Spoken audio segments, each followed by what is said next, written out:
Regular যদি backwash দেওয়া হয় তাহলে 10 মিনিট করে দিলেই হবে। 10 মিনিট করে ব্যাকওয়াশ দিতে প্রতিটা দিও আমার কাছে বলো 10 মিনিট তো খুব বেশি সময় না, কারণ ওটার মধ্যে দুটো অপশন আছে।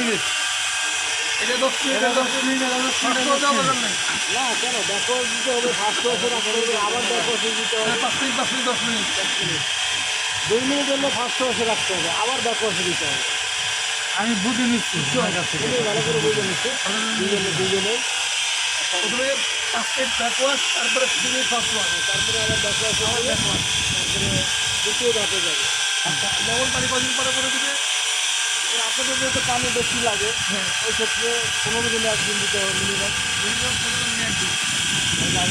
আর এই নিয়োগ দেওয়ার উদ্দেশ্য হলো এগুলো দেখবো সব সময় দেওয়া কিন্তু প্যান্ডেল করো সবাই কিন্তু এই সব করতো। এখন থেকে শোন আমি বলি হ্যাঁ ঠিক আছে, এগুলো ইলেকট্রিকের বল, ইলেকট্রিক মিস্ত্রি বল, হেলমেটে প্যান্ডেল করা হবে না। তুমি ওই হাসপাতালে বুঝলো টোটালে হ্যাঁ প্যান্ডেল করছো না, সবাই সামনে করবো করে ইলেকট্রিকের কাম, জেনারেটরের কাম, এসির কাম, হ্যাঁ প্যান্ডেল করে হেলমেট করছো। আমি কি করি খালি মনে বুঝাই দিচ্ছি যে এরকম এটা ওইরকম, এখন থেকে এটাই হয় তোরা আইসি ঠিক আছে। তোর কাম হলো হাসপাতালে কাম করছি, তোর কাম করতে গেলো ক্লিয়ার দুটো অনলাইন খারাপ হবে সিরিয়াস ঠিক আছে। এখন এখানে এইভাবে থাকবে এগুলা এগুলো তোর মতো একটা ঠিক করে থাকবে। আচ্ছা তাহলে আপনি ফার্স্ট ওয়াশ ব্যাকওয়াশ সব বুঝে গেছেন না? আর এটা ব্যাকওয়াশ ফার্স্ট ওয়াশ দাঁড়া দাঁড়া দাঁড়া দাঁড়া খুলে দেখতে হবে ময়লার উপরে জুয়েল আমি ওটা দিয়ে দিবি জাউল জুয়েল ওটা দিন 10টা। আমি সিরিয়ালি বলতেছি ওনাকে বুঝে দে। আপনি ফার্স্ট ওয়াশ ব্যাকওয়াশটা বুঝছেন তো নাকি? যদি মনে করেন 10 মিনিট প্রতিটা সিলিন্ডারে আপনি বেসারে 10 মিনিট ব্যয় করবেন, অর্থাৎ যদি মনে করেন 5 মিনিট আপনার ব্যাকওয়াশ চললো, আবার 3 মিনিট দেবেন ফার্স্ট ওয়াশ, আবার ব্যাকওয়াশ যাবেন, এবার 10 মিনিট খরচ করবেন, এরপরে এটা পুরো বন্ধ করে দেওয়া পরে দ্বিতীয়টা।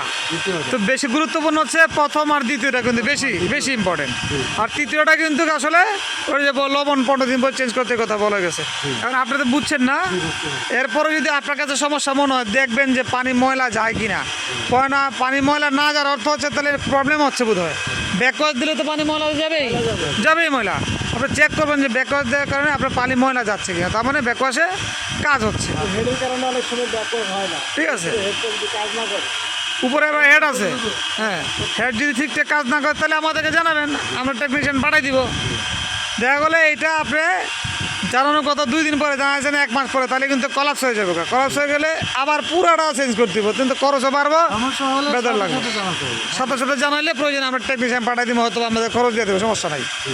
কিন্তু আপনার এখানে পুরো মেশিনটা বেঁচে যাবো। জুয়েল বন্ধু তুই আরো হ্যাপি? হ্যাপি তো অবশ্যই, কারণ এগুলো বিরাট একটা অনেকগুলো আমার এই মেশিন 5 বছর আগে কোনো কথাই কয় না, তুমি যে যাই বলো। একবার দিতে হবে। হ্যাঁ পানি অনেক বেশি লাগে, এই ক্ষেত্রে প্রতিদিনই দিতে হবে।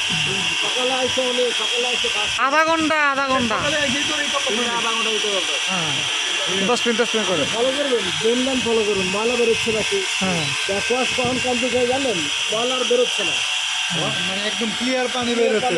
ওটা দেখলে বুঝবেন, তখন হলে আপনার ব্যাকওয়াশ ক্লিয়ার হবে। ও ড্রেনিং লাইনটা দেখলে বুঝতে পারবেন যে আমার ব্যাকওয়াশ ক্লিয়ার। ঠিক আছে কালকে মোটরের ইয়েটা বদলে ওটান